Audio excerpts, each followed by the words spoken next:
Welcome into the Analyst in the Armchair, an NFL podcast where one host is obsessed with stats and spreadsheets, and the other just really loves yelling at the TV on game day and has plenty of opinions. Together, Michelle and Nycole dive into player news, weekly matchups, and all the storylines you'll be talking about with your friends. Whether you're a hardcore or casual football fan, they've got something for you. Hey, welcome into the Analyst and the Armchair. I'm the Analyst, Michelle. This is the Armchair, Nycole. And today we're going to play off of that a little bit. We have a lot of news coming out of the first week of training camp. It's been a long time since we've had some NFL news. It was that 6-week dark period is for real. It's very much a drought. Yeah. Yes. And then when you have to come up with content every day, like I do, like you do for your living. Yeah, it's not the best. I don't envy you for that. Yeah. I'm glad to have a day job. But we're back at it now. Here we are. Back at it with news. So I have thought about this news. I've digested this news. I've gone through this news and reading everything. People freak out about the smallest things or act like other things are not as big. So I want to get your take on it. I want to get the Armchair's take on these storylines. And you're going to tell me, as I go through them, as I go through the news, is it a big deal or is it a big yawn? Ooh, I'm probably going to have more big yawns than deals. I don't think so. No? Okay. No. I'm excited because I have no idea what you're going to say. All right, let's jump into it. Between the 20s. All right, to start us off, we're going to start with your favorite team, the Kansas City Chiefs. Oh, ew. Okay. Big yawn. I'm just kidding. So before training camp even started, Patrick Mahomes and Rashee Rice both got cleared to fully practice, no limitations. And after a couple days with Chiefs practice, it looks like Mahomes literally is not limited at all after tearing his ACL in week 14. Mm-hmm. So very quick turnaround. Mm-hmm. And he wants to play in preseason. It's because he was faking it. No, I'm just kidding. And he wants to play in the preseason games. So is this a big deal in terms, we've been talking about the Chiefs. We've been thinking they might miss the playoffs. They might struggle. Does this change your mind at all? Is it a big deal in terms of the Chiefs season or a big yawn? It's a big deal in Chiefs Nation or whatever they're called.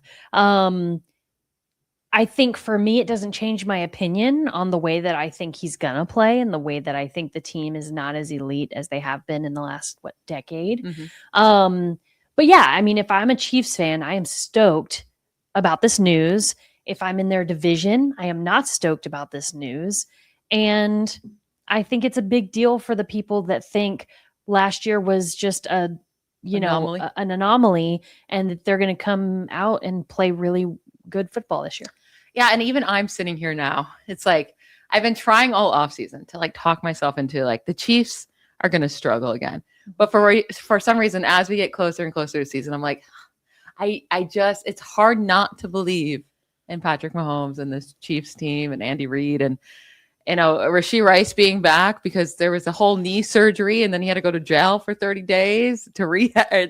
And he was rehabbing his knee while he was in jail. So that was the whole thing. Yeah. But apparently he's fine and apparently not going to get suspended. So yeah. I mean, like I said, I don't think I'm on the bandwagon of they're back, but it's good news for them, and we'll see what happens in the rest of training camp and off season. And one more thing in the Chiefs, Mahomes did say he wants to run less this year, which right? Obviously. Yeah. He had career highs last year with 422 rushing yards and 5 rushing touchdowns. He's never had 1,000-yard rusher teammate.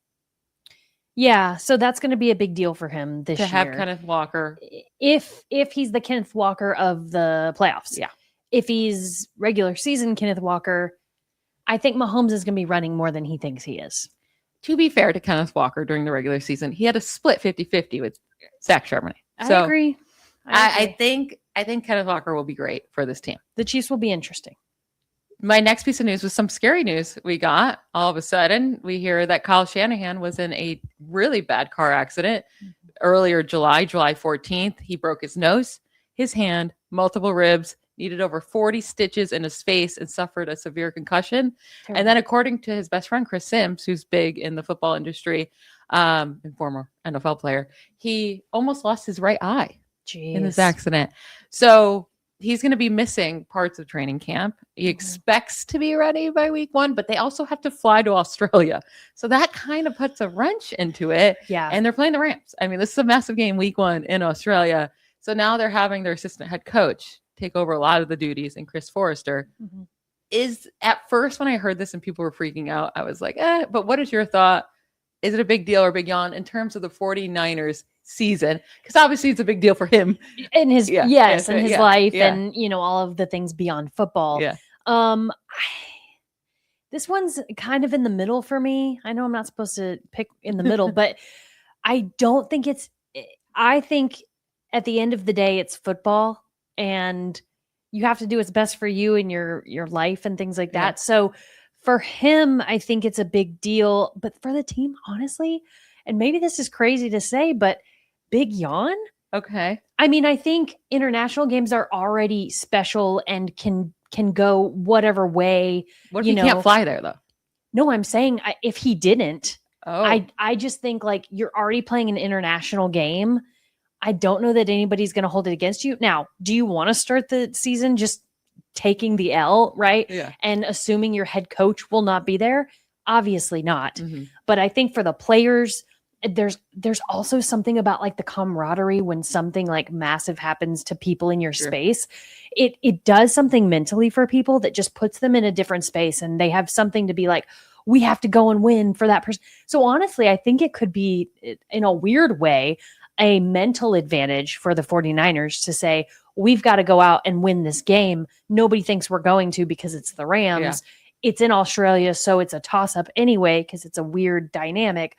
So I think as far as a big deal or a big yawn, I'm going to go big yawn in the caveat that like I think it's actually going to be a good thing for them, or could be. Well, what about for the season though, getting the offense ready with all the new pieces and Mike Evans and Christian Kirk and their early round wide receiver, like to get this offense situated and set up? That's what I'm most worried. Because at first I was like, everything's gonna be fine. Like he'll be back. Like it stinks he won't be here for training camp, but like he's a coach at the end of the day. So you don't have to be like, once his concussion is healed and he's able to be out, do stuff. Like he could do stuff with a broken hand and broken ribs. But now my worry is the offense going to start slow because they're not able to work with Kyle Shanahan as much during training camp? Yeah. I mean, again, I think also there's a little wishful thinking here too, because I don't want them to start off slow and all the things. Not that I'm the one in the 49ers shirt, but yeah, I mean, I guess to me, Kyle Shanahan is a culture guy. Like everybody knows what he expects. Like I just think it's going to be, in a weird way, it could be like helpful to them if he's not able to be around. Now, does that translate to execution? I don't know. Well, guess who's already hurt? Oh my 49ers? God, it's Ricky Pearsall. Mm-hmm. Mm-hmm. Of course he is. Well, it's the same injury still, and apparently it flared up and is all swollen, the PCL injury on his knee. Just go sit down. So I don't know why he didn't have surgery this offseason. I don't know what the training staff is doing, but he's out of training camp. We'll see when he can come back, how much time he's going to miss, but like infuriating. Your training staff needs to. No, there's already like 6 players hurt. I don't know what's in happening. The water there. I don't understand. They call it the station. What is it? The substation next door. They say it's messing with all the energy. And hilarious. That's the conspiracy. Well, that's a big old yawn because of course he's hurt and of course he's not playing. It's like I want to give this kid the benefit of the doubt, but you really like him when he's on the field. Yeah. But the problem is he's not on the field very much. All right, this piece of news I think is going to get you pretty excited because you may have called it a few weeks ago, but news coming out that Aaron Donald is fully trying to come back. He's trying to get into football shape. The rumors were that he was at the Rams facility on last Friday training. And I mean, this man, if you look at him, so in shape already, but football shape is different, definitely different. So he's trying to see if he can get back there. He's 35 years old, been out for 2 years. What's your thought on this? Man, that is exciting. I did call it. For anybody that listened to our NFC predictions show. Man, this is exciting. Now, I'm not a Rams fan, but to see a guy... Yeah, you're supposed to be rooting for the 49ers. I know. No, I'm excited. But this is a big deal. Honestly, not even for like yes, he's a game changer kind of guy. He's a culture guy, right? Like I love those types of guys. Wins the championship with them a few years ago and like can ride off into the sunset, of retirement and go live his life. But you're saying there's a chance to get one more on the other side of the field from Myles Garrett. I mean, exciting stuff for Rams. I think this is a huge deal just for the sake that it's fun, right? Not even saying like, yes, he was a wonderful player. And I think if he comes back, he's got to be in some kind of good shape. He left and play at peak. Like he was still performing. Right. Yeah. So I think it's exciting either way. He's probably not going to be as peak as, he left, but if he's out there and able to play, I mean, it's exciting. So I think this is a huge deal. And they can really use him as a rotational guy. He does not have to be an every down guy. Not even a little bit. And the first time, like I really do think he's going to come back now. I did not think so at first, but now I'm thinking he is. I mean, I just thought it was a fun take, and now I'm stoked that it's maybe true. I just think last year about poor Brock Purdy in week 1 might have to face Myles Garrett and Aaron Donald. He'll be okay. But I think about last year. Colts had this really exciting run. Daniel Jones gets hurt. And they bring who back to play quarterback? Joe Flacco? Wait, no. Who? Oh, Phillip Rivers. I was like, Phillip Rivers. Phillip Rivers. How much hype was there around? I know. Even though it was atrocious. Yeah. And it was a funny experiment, whatever. But like the hype around it, like it got people excited. It got people watching the Colts, right? And I think Aaron Donald it's different. Obviously, he's not the quarterback, whatever. But I think it's just as exciting and creates a lot of buzz. It'll for the be team. way more exciting than Phillip Rivers. Yes. I know people are excited to see old man Phillip Rivers, but I actually do think Aaron Donald would still have something. And then it's not just he's coming back to play for the Rams. It's he's coming back to play with Myles Garrett. Yeah. And Aaron Donald and Myles Garrett lined up together on the same line is going to be really, really scary. I am really glad my teams are not in that division. Yeah, That's all I can say. Gosh, the Rams, man. But they do. But here's the thing. They do have to figure out the money because if he unretires, they owe him $30 million. Woof. And they don't have that in cap space. So they have to figure that out. But they'll figure out. If he wants to return, they'll figure out the money. They're going to figure it out. And I think, too, I mean, real quick, do you want to be a Rams fan right now? There feels like so much pressure for them to win. If they don't win the Super Bowl, it's a disappointment. Yeah.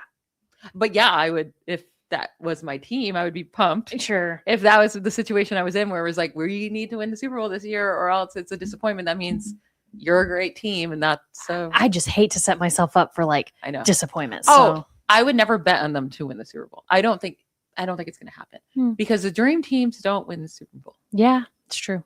There was like I remember I was younger and the Eagles tried to make a dream team. I don't know if it was like in the late 2000s or early 2010s, but they tried to make a dream team and it was disastrous. And I thought they were going to be so good.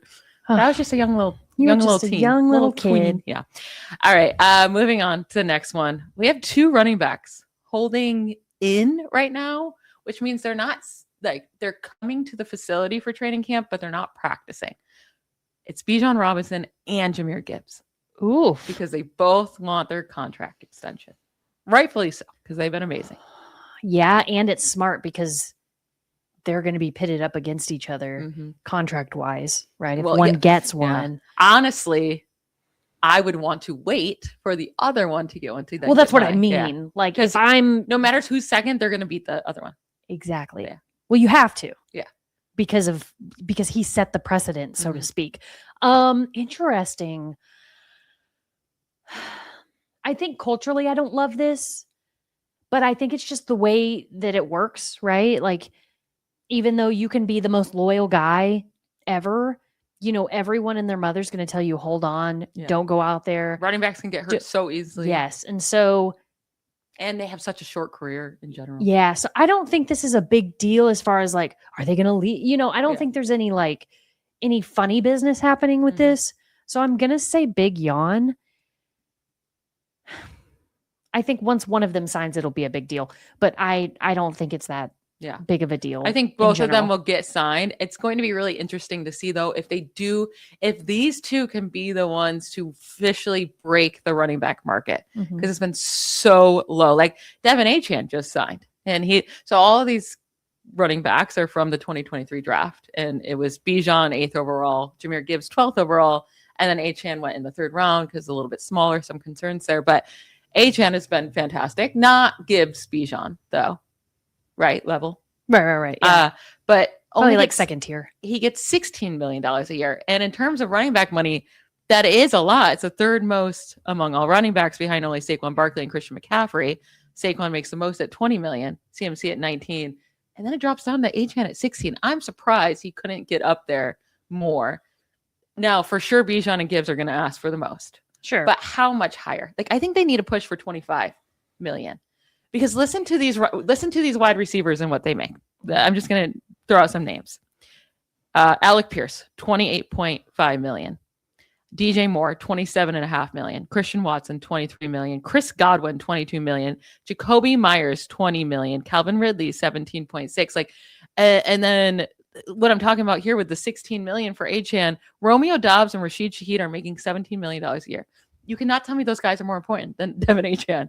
But you cannot tell me any of these guys that I was naming earlier, even DK Metcalf at $33 million a year. Bijan or Gibbs or DK Metcalf is more important to your team. Yeah, I agree with you wholeheartedly. I think they deserve more money. I think 25 seems even still low. Yeah. Given how much these guys, the team goes as these guys go. Not to mention Jahmyr Gibbs now does not have David Montgomery he's sharing the field with. You've got Bijan, who's now not sharing Tyler Algier. with Tyler Algier. Exactly. And so, I mean, I don't blame them. I think, again, as far as culture and as far as like setting up the season, I don't think it's a big deal. Yeah. But to your point, yeah, get your money, bro. Yeah. I think the whole thing with running backs as of late with not getting money is that they are like, there's a huge group of running backs. Like most of the starting running backs in this league, I'll say like 75% of them are replaceable. Like you can find replacements pretty easily, but there's certain guys that they're just not. They can do everything so well, and they're so dynamic, and they're so explosive, and they change games. And that is Bijan, that is Gibbs, and they deserve to make wide receiver money. Yeah. Okay. Just real quick. Uh-huh. Who do you think signs first? I think Bijan will sign first, and then Gibbs will make more Okay. because he'll sign out there. We're going to see. Yeah. We'll see if they actually continue to hold out. Now, the thing with them not practicing is like, good, don't get hurt. Like, I don't need them to practice. They're fine. That's kind of how I feel. Yeah. It's like, go play flag football Yeah. for a while. And that's kind of what training camp is, right? They don't tackle most teams don't tackle, especially in the beginning. So right now they're not really missing anything. Except running drills, which they probably already do at home. So very true. Some quarterback news here. Michael Penix Jr. for the Falcons still expected to miss another month. At least another month. Wow. He said it could be earlier, it could be longer. But this came out of his own mouth that he expects another 4 weeks to be sidelined. But the issue, because then you'd be like, okay, well, Tua is going to win the competition then pretty easily. He's sitting out of practice because he has a tight back. I don't mean to do quotes. I'm sure he has a tight back. I'm sure his back hurts. But now he's out. They had to sign Cooper. My back hurt, but I still got to work. So they went and signed Cooper Rush, which obviously is not going to be their week 1 starter unless both of these guys legitimately cannot go. But Tua, get out there because it's your chance to win this job. But what are your thoughts on this? Because you were more on the Michael Penix side than the Tua side. Yes. And I'm more on the Tua side than the Michael Penix side. Yeah. Does this where do the Falcons sit for you if it is Tua starting the season? Do you think he keeps the job? Or do you think once Penix is back, Tua's not performing enough? And as you just said, I'm already a little biased.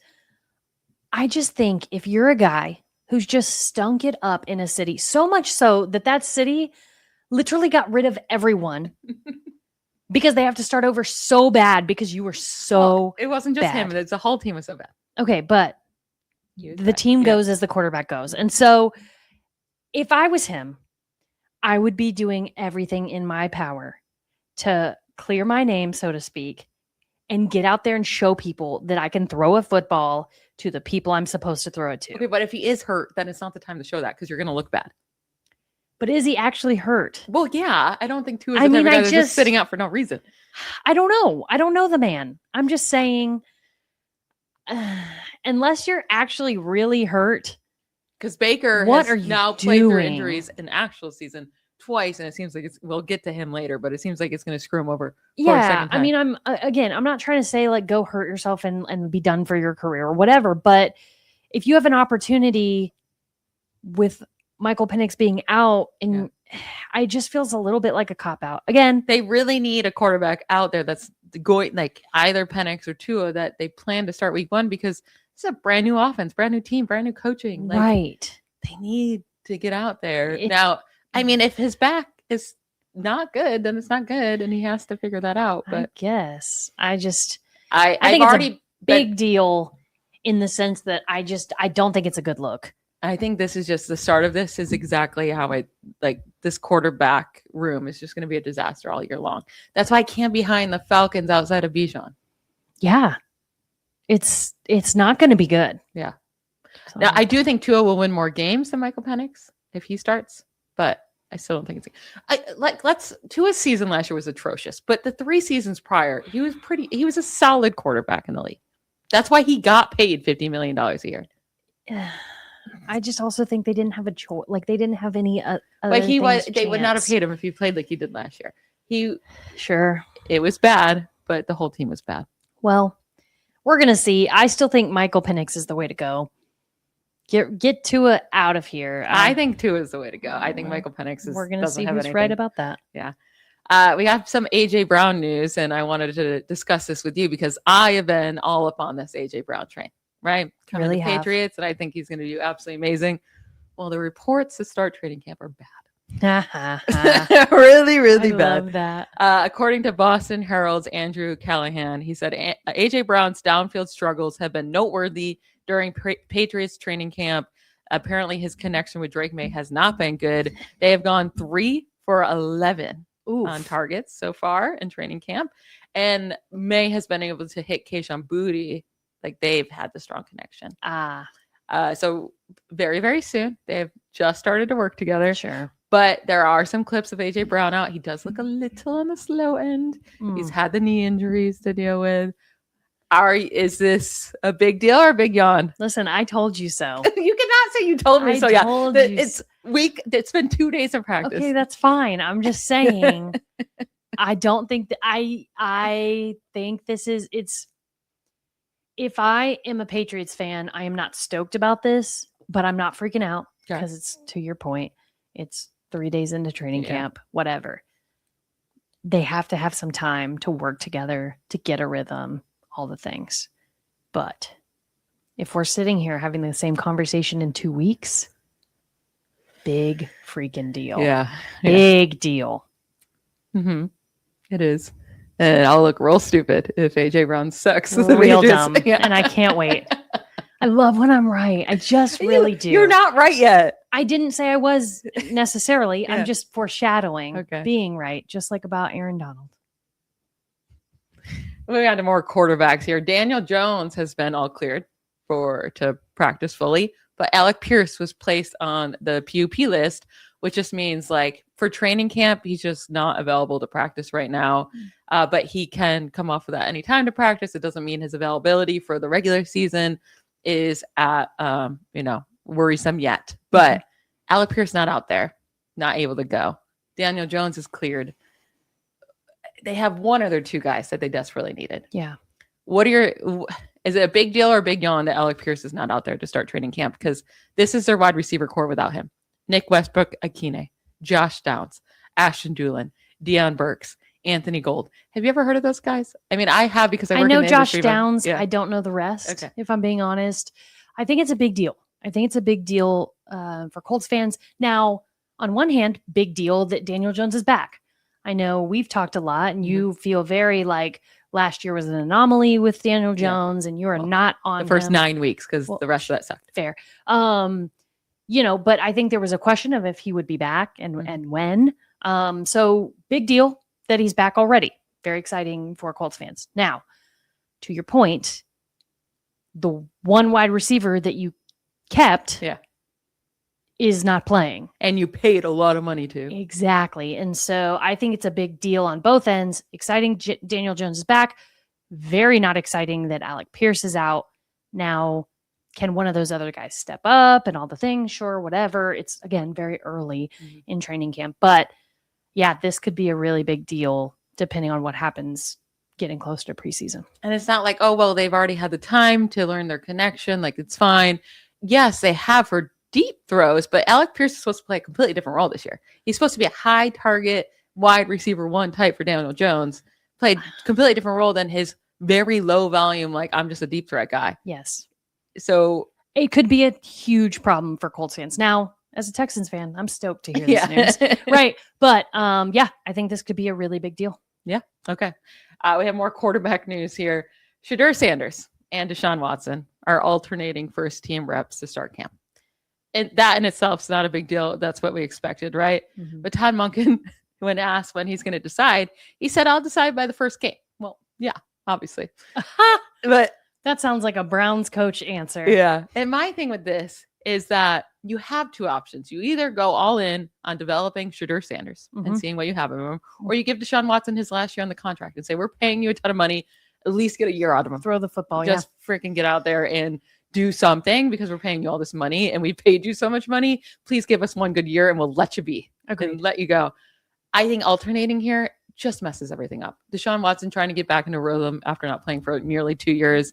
Shedeur Sanders, who desperately needs all these reps, who barely got any reps in training camp last year because he was a fourth quarterback. Right. I think this is so stupid. But then also today, we're recording on Wednesday, July 29th, day one of Browns training camp where they actually, were out there practicing. Deshaun Watson threw 2 interceptions already on 22 pass attempts. It was 12 for 22, 0 touchdowns, 2 interceptions. Training camp stats are so silly. Yeah. But what are your thoughts on that? Shedeur Sanders went 16 for 19. No interceptions, no touchdowns. I agree with you. I call it the JJ McCarthy method, right? Like they tried him out last year. He had that one quarter that was good and everything else was in like week 1 trash, right? And so I agree wholeheartedly with you, which I hate to do, but I agree. I think you got to pick the guy and go with the guy. Yeah. At least through half the season, right? Yeah. Because you did this to Shedeur Sanders last year's, right? Like you threw him in after 17 people failed, right?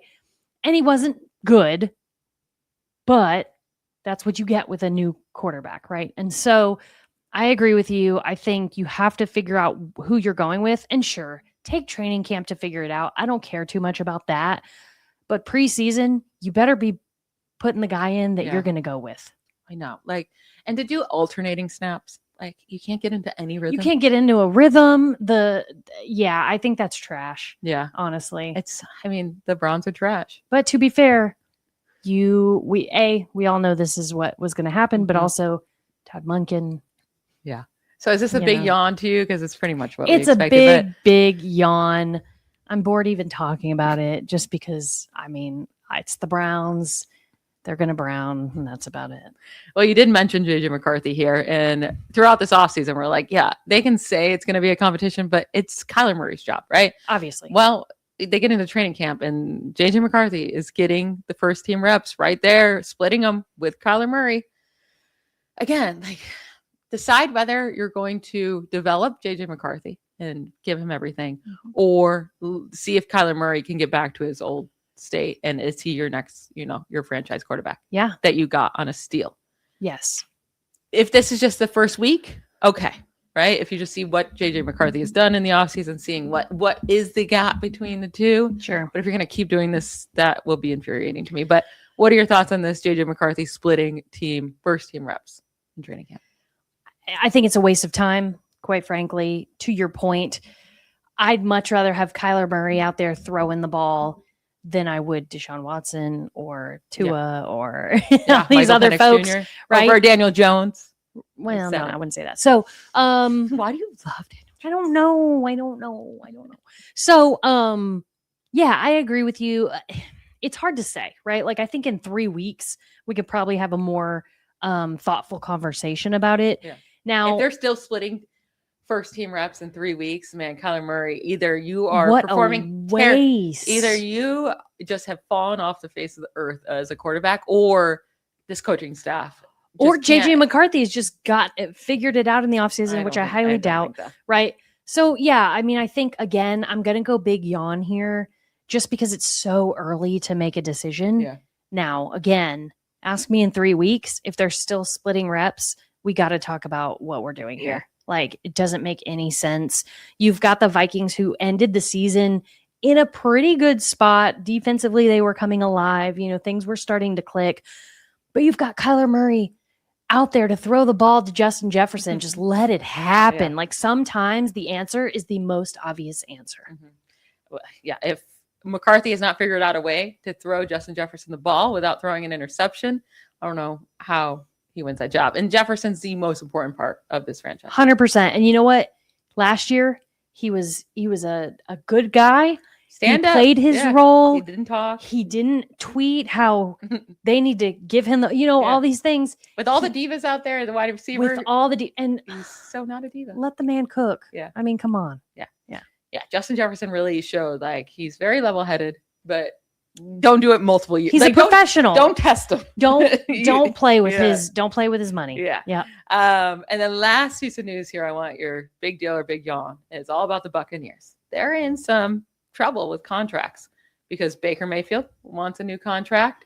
He'll be a free agent next year, and it doesn't seem to be getting any closer. Mm-hmm. So this week they're supposed to try to really dig in and get it done. And the latest reports are it was not good. And then their star defensive tackle, who their defense is already bad. Mm-hmm. Their defensive line's not elite. They need this massive guy in the middle of their line for run defense and also a good pass rusher. But Vita Vea, he requested a trade because they won't give him an extension. Woof. So they have two guys now they have to deal with. Maybe two of their most important guys. Mm-hmm. Most important guy in offense, most important guy in defense. Sure. And is this a big deal or a big yawn? Oh, it's a big deal. Because they say division. they're not going to trade him, but I don't. That's never a good look. And then I don't know. I don't think Baker sits out. I think he just says, "Okay, I'll leave in free agency next year." But do you really want your franchise quarterback? I mean, up until this point, saying, "Okay, I'll just play for the year and go get." No, you don't want that because he's not going to put his body on the line for you. He should have already learned that from Cleveland to not do that. Right. And then last year he played with an MCL sprain and an LCL sprain. He played from hurt. week 2 on, and then also a hurt shoulder. And then there's the question of his efficiency, right? Like he didn't play great last year. Mm-hmm. Granted, he played hurt, but why would he do that this year? He probably wouldn't. If they're not going to extend him, he's going to say, "Oh, my shoulder hurts," or whatever. Yeah. And maybe he won't because he's a baller or whatever. Mm-hmm. But you run the risk. And so for me, especially in this division, there's like this division needs a front runner right now. And I know like the Panthers won last year and you think that was a farce and just like whatever. They're 8-9. I'm not, nobody in this division is great. I'm just saying, but like, why would you let him walk? Like, why would you let him go? Yeah. Just for what? Right. He leads the NFL in passing touchdowns since joining them. Right. So I think you've got to pay Baker, be like, hey, you're our guy, whatever, figure it out. Now the defensive guy, I can't say too much. I don't really know, but I do think this is a really big deal for a team that already struggled last year and has a great opportunity to make the playoffs by just being mediocre. And if they trade him right now, there's really no replacing him unless they trade, in the trade, they get back a solid defensive tackle. Maybe that could happen, but you can't just have a wide open spot open. Right. And Vita Vea on your defensive line is not starting training camp. Yeah. I mean, if this was 3 months ago, maybe you could figure some stuff out, whatever, but it's not. Yeah. It's training camp. Now, just paying the man, it'll probably close off the trade request and everything. Everything will be fine, but they have to get that under course. Can you guess the team that has the highest odds right now of landing Vita Vea if he were to be traded? Don't. Yeah. No way. Yeah. Tell the people. Los Angeles Rams. Because he wants to, if he gets traded, he wants to go to a California team because that's where he's from. So right now, the betting odds are that he would land there. That would be so stupid. They already have a good defensive line. They want to add Aaron Donald back. No, let your young guys also thrive. Like already bringing back Aaron Donald could be like, ooh, and you traded away Jared Verse for Myles Garrett, a much older guy. Right. You got to develop. You already have good young defensive linemen. Totally. Don't trade for Vita Vea. I might be saying that because I'm sweating as a 49ers fan, but please don't. And can the 49ers go trade for him? Or Listen, just write the L in your book right now for week 1 so that if they win, it's joy. I'm never giving up on the 49ers. Remember when they went on my birthday with Mac Jones and nobody, Kendrick Bourne against the Rams? Yes. October 2nd, week 4, Thursday night football. Okay. It's amazing. All right, we have our 2-minute warning still to go, and we're going to give you one piece of news that hasn't come out yet, but we want to hear before the end of training camp. 2-minute warning. Okay, so lots of news already came out. We discussed. But some pieces of news I'm still waiting to hear about. Mm-hmm. And one piece of news that we did already get is that Malik Neighbors was going to be okay for training camp, that he wasn't going to be put on the PUP list. That was huge because there was worries he would not be ready for the season, but he's out there practicing. Very good. But what I want to hear is that he looks amazing and that he looks fully healthy and that he looks even better than he did as a rookie and that Jackson Dart and him are connecting like no other because those two have played 10 snaps together, 10 passing snaps together. Right. And it's not like Dart got this first team reps in training camp last year. So I want to hear all the glowing reviews about Malik Neighbors and Jackson Dart's connection over the next couple of weeks. Yeah, I like it. That would make me most excited. Okay, I like that. Yeah. So I'm going to be a homer for a few minutes. There's been some talk that Tank Dell is looking good, which I'm stoked about because he's doing all the activities. It's been a long year, waiting for him to come back. And he and CJ just had such a connection together. So they're so good together, I should say. CJ Stroud. Okay. Did you see how he showed up to training it. camp? No. Oh God, he looks like a 7th grader. It's so bad. He's so cute with his little haircut. I like the haircut, but the outfit, and then he had a backpack. It was just. Oh, I'll have to Google that. Yeah. But anyway, I think he's adorable. He is in general, but this was kind of like a. Okay, how are you an NFL quarterback type of look? Oh my God, love. Okay, I honestly will probably love it. Yeah. Man, I need to hear about David Montgomery. I need to hear about what's going on with the Houston running group. I need to know.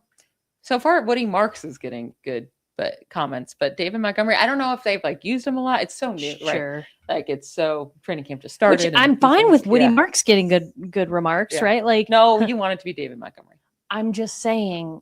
Yeah, I wanted him to be. But why so David good Montgomery, not CJ Stroud? Because you need to hear good things about CJ Stroud. Because I truly believe in my heart of hearts that if your running backs are doing well and looking good, they're just going to make the quarterback feel that much more settled in. And I think that will naturally make CJ play better. Michael Penix Jr. has something to say about that. He is not CJ Stroud. That's fair. He is much better than Michael Penix Jr. Yeah. Oh, I was like, I thought you were going to say that would say G Stroud. And I was like, I don't believe it. Excuse me. Yeah. So I need to hear more about what's going on in the Texans training camp. All right. Well, that is it for today's episode. We will, from 1 week to 1 week in training camp, things can change like crazy. So a lot of new stuff will be popping up. We'll get to all of that next week. Do something fun. We'll decide. We'll figure it out. Talk to you next week. Bye, y'all. Bye. Thanks for listening to The Analyst in the Armchair. Don't forget to subscribe, follow us on socials, leave us a review, and comment to let us know what you'd like to hear next time.